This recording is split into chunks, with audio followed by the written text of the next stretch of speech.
Welcome back to TQ Financial Services. I'm Sebastian. I'm Craig.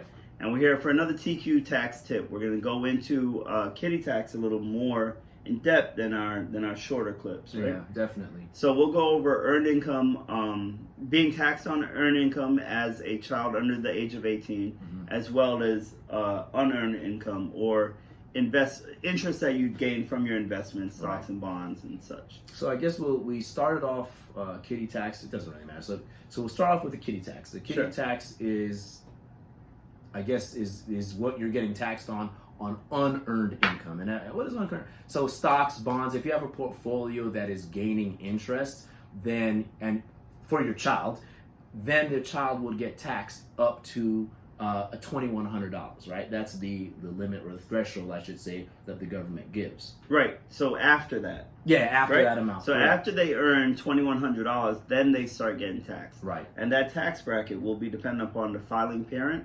The larger tax percentage that they'll be getting. The highest one. The highest one. Right. That's what will fall onto the child. Right. So let's give an example. We have a calculator. So if you're like us and your children have $50,000 in their $50,000 in their stock portfolio and they make 6%, right? So they made $3,000. Right. If you take the $3,000 that they earned minus the $2,100 for the standard deduction. Well, not the standard, but for the incentive.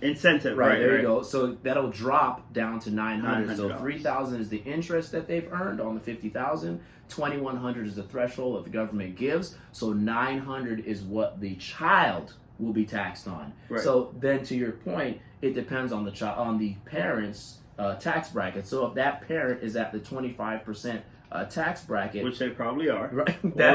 or better, that means that the kid will get charged $225 on the $900 that they earned. And remember, if you think about it, that sounds kind of crazy because then the kid only makes what, $675? Right? Yeah, but it's still really they made it $2,100. And that's what I'm saying, right? Yeah. So they really got on that $3,000 income. Yeah. They're only paying $225. Yeah, which is not horrible, but or not great either. But at the end of the day, the purpose of kitty tax was to make sure that millionaires and billionaires don't sit there and just create stock portfolios for their kids in hopes of hiding the money, right? Or not getting taxed. Exactly, or taxed at a low rate. So this got implemented, and people are definitely, you still invest. At the end of the day, if you want your kid to have something and grow from a long period of time, it's a no-brainer. We use IULs as our investment tool for children. For the long term, right, because you don't get taxed on it. It's life insurance, so at the end of the day, you don't tax life insurance. So you could put it in, still have those gains, save your principal, protect your principal, and not get the taxes. Right, so it's like, for us, it's a no-brainer. Then you have the portion of things where you have the child that's earning the earned income, right? Right. So whatever job they have, again, we pitch it all the time. If there's something that the child can be doing, or if you own a business that you can hire your child as an employee, so as a model or for marketing or any of those. Don't we have my kid is a Swifter? Yeah. So he's not only in the workshop, but we had him on the website a couple times, all sorts of stuff. He's a model, superstar. Right? So whatever money they've made on that, they will be getting taxed as well, but it falls under the same thing. Right, but the difference would be that as long as that child falls under the standard deduction, then the child is not incurring any taxes. So, for example, a single person this year's $12,400, I think it is. Something like that, right. So it's $12,200, $12,400, whatever it is. As long as the child makes less than that, then they don't get it. And if it's your child, let's pretend it's our business, TQ's hiring him, then we're not responsible for all the other back end either, which is even awesome. So we get to write it off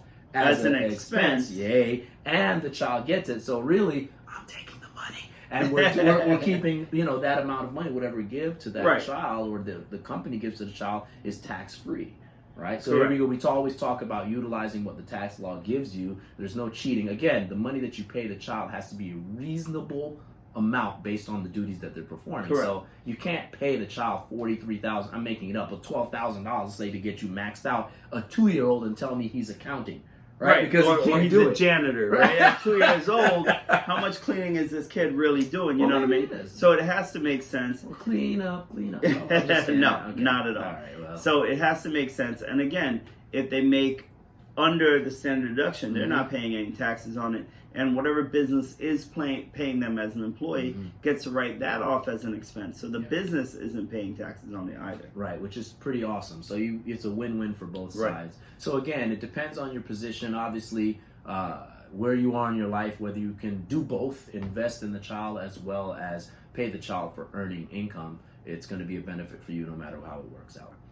So again, thanks for joining us, and please follow us on all social media platforms at TQ Financial Services. And make sure you like, subscribe, comment. We want to hear from you. Everything you have to say, we'll be happy to see exactly what's going on. If you guys have any questions, make sure you reach out to us. Thank you again.